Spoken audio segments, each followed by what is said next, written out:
Are you ready for the end of cold, hard cash? It may come to us sooner than you think. And I'm going to discuss ways that we can prepare ourselves for such an inevitability in this video as we explore.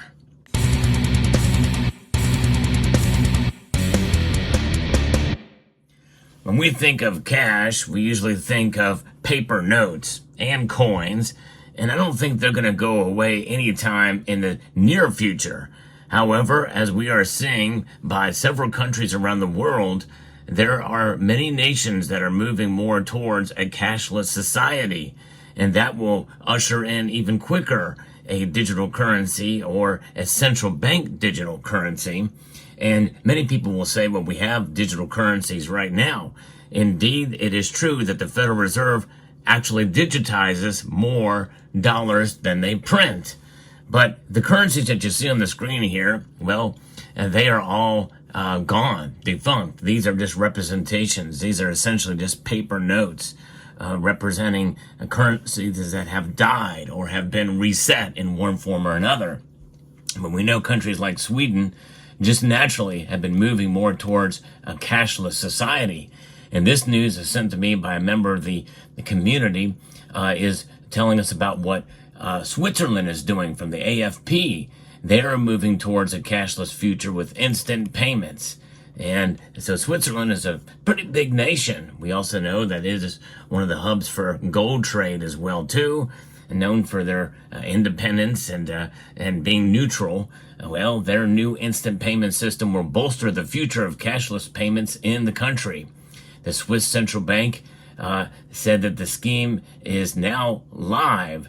This is something that's amazing that they use the term scheme here to represent it because, well, we'll get into that in a moment, but it's not good, that's for sure.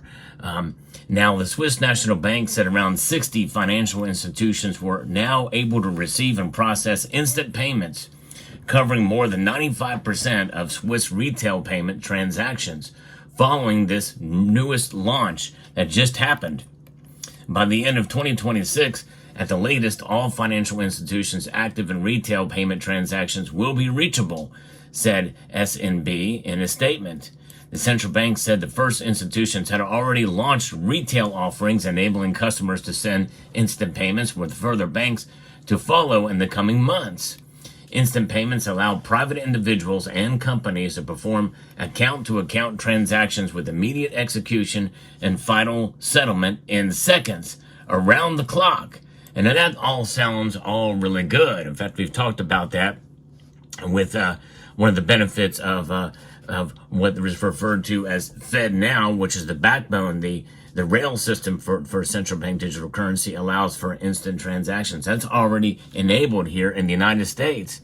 Yea, though the dollar is obviously still circulating, there's still a lot of cash payments that are happening around the country. There's a lot of folks, by the way, that are unbanked.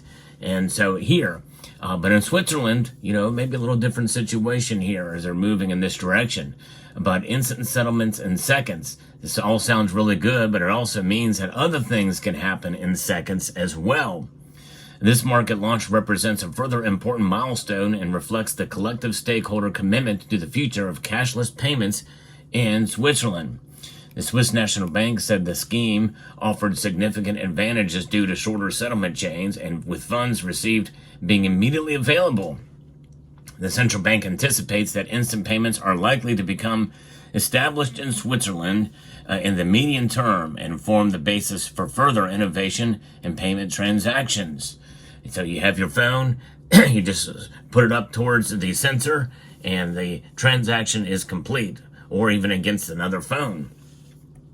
And the latest payment methods survey companies in Switzerland, which was published in February, found that cash acceptance continues to be high and said there was a broad desire among the population for cash to continue to be available as a payment method.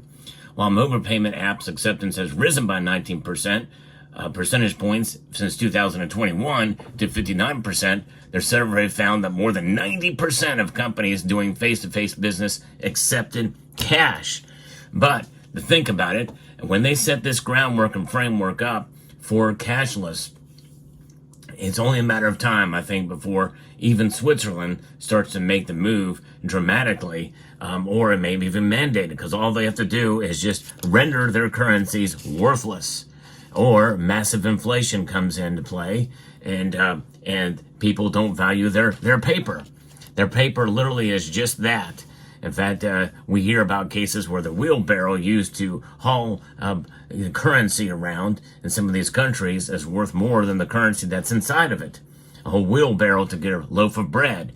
Now, that's a hyperinflationary scenario, highly unlikely to happen here in the United States, at least at this point in time, but it is not out of the realm of possibility for other countries around the world, and we've seen high inflation rates for some of these currencies from some of these nations around the world. Swiss banknotes have a vertical orientation. They are printed on the 4 national languages, German, French, Italian, and Romansh. The 10 centimes coins minted in 1879 are the oldest coins still in circulation, according to the Guinness World Records. It's pretty wild to see that they still have that stuff in circulation. But this is just another avenue, another step forward, cashless future with instant payments. And so how can you protect yourself with this type of technology continuing to evolve? And again, I understand it sounds great. And people are saying, well, we have PayPal, we've got credit cards, we have all this. And it does take some time to reconcile. And instant maybe sounds great.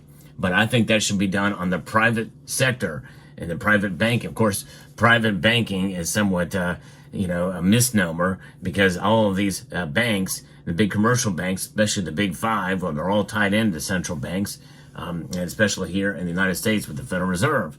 Well, I would encourage folks to still, here's what you can do to kind of fight it and protect yourself, is to continue to use cash.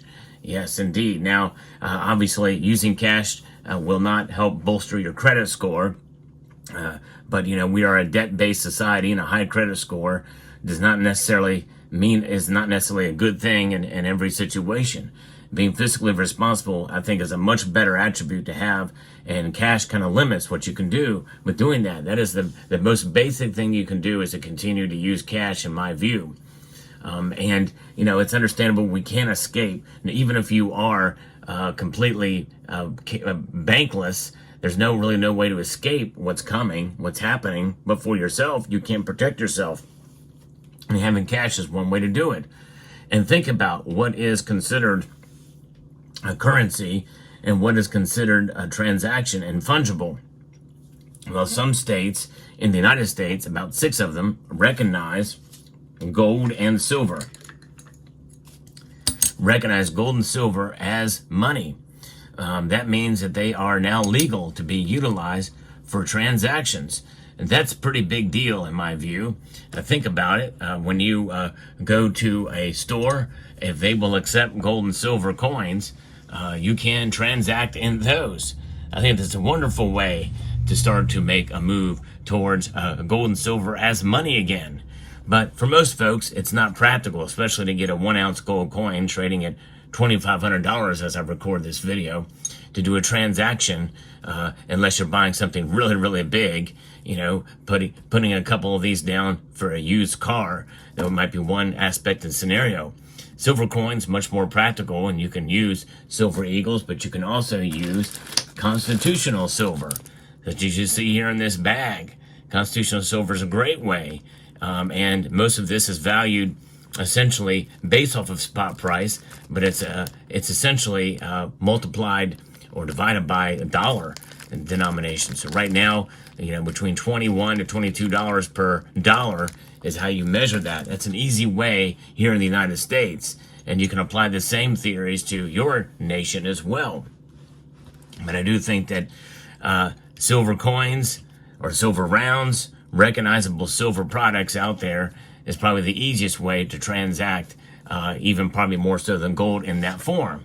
Although there are some states who have adopted what's known as the goldback. This is the Nevada goldback, and transactions can be made with these based off of the exchange rate that is offered at goldback.com. That is if it's honored and accepted by our organizations and businesses, this is another way you can use precious metals in the form of actual gold in these RM notes that actually has a measure of gold in it. This is the smallest denomination at 1/1000th per troy ounce. These essentially are meant to be transacted or collected, but not stacked. This is not the kind of thing you should stack per se, unless you know for sure that it's going to be a big thing down the road. And the jury is still out as whether or not it's going to be widely accepted, these RM notes. But it is happening, and it is growing in some states right now. Many of these states around the country have removed taxes from gold and silver, and so it's exciting to see that, yes, it is possible that you can buy gold and silver, transact in it even, if so desired. And I'm telling you, even right now, depending on the party you deal with, you might be surprised at who could and who would accept silver or gold as payment. It may not even hurt to ask if that's the case and do it as an experiment. I know several have done that. I know one member of this community actually transacted in gold for some plumbing services. I think that's amazing. I think that's brilliant. He accepted gold as payment for plumbing services. Obviously, for taxation, he had to do some work around to make that work, to make that happen. But it all worked out in the end, and it's an amazing thing to see. So that's how you can protect yourselves. Cash, gold, and silver. Because remember, gold and silver, they still are money, even though they don't transact regularly and as much and as often. They still have the properties of money. All the properties of the money are there, and they're just not active money. And they're a commodity money right now. And in fact, central banks, by the way, well, they do transact in gold, and they're accumulating quite a bit of it as we speak. So there you have it. Let me know what your thoughts are in the comment section down below. Hope you found this video informative, insightful, and educational. Would like to extend a multitude of gratitude to you all for taking the time to watch, and encourage you to please rate, share, comment, and subscribe.